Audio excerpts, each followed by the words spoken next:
এই হাওড়া বলে একটা জেলা আছে, নাম শুনেছেন? আরে বাবা বলো না। বাগনান বলে একটা থানা আছে, নাম শুনেছেন? উলুবেড়িয়া বাগনান থানা।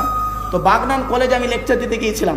তো লেকচার দিতে যাওয়ার ফলে আমি ওখানে একটা প্রশ্ন করেছিলাম, স্টুডেন্ট এবং প্রফেসররা ছিলেন, প্রিন্সিপাল সাহেব ছিলেন। আচ্ছা, একটা মুসলিম আর অমুসলিমের পার্থক্য কতটুকু?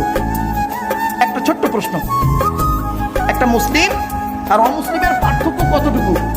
একটা স্টুডেন্ট দেখে দাঁড়িয়ে বললো, স্যার মুসলিম আর অমুসলিমের পার্থক্য হলো মুসলিমটার গালে দাঁড়িয়ে আছে, অমুসলিমটার গালে দাঁড়িয়ে নেই। আমি বললাম, এটা তুমি ঠিক বললে না। বলছে, কেন স্যার? আমি বললাম, আমার গালে কি দাড়ি দেখতে পাচ্ছ? এ গ্রেট পোটা রবীন্দ্রনাথ ঠাকুরের গালের দাড়িটা আমার দাড়ির থেকে অনেক বড় দাড়ি ছিল।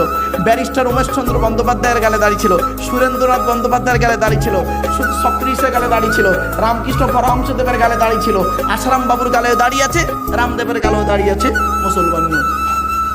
তখন ছেলেটা চুপ। আরেকজন দেখি বলছে, স্যার মুসলিমটার মাথায় টুপি থাকবে, অমুসলিমটার মাথায় টুপি থাকবে না। তখন আমি বললাম, আমার মাথায় কি টুপি দেখতে পাচ্ছ? এ গ্রেট ন্যাশনাল হিরো, যিনি বলেছিলেন give me blood I shall give you freedom, Netaji Subhashchandra Bose, যিনি বলেছিলেন তোরা আমাকে রক্ত দে আমি তোদের স্বাধীনতা দেব, তারও মাথায় টুপি ছিল। পণ্ডিত জওহরলাল নেহরুও মাথায় টুপি দিতেন, আন্না হাজারও মাথায় টুপি দিত, পাঞ্জাবি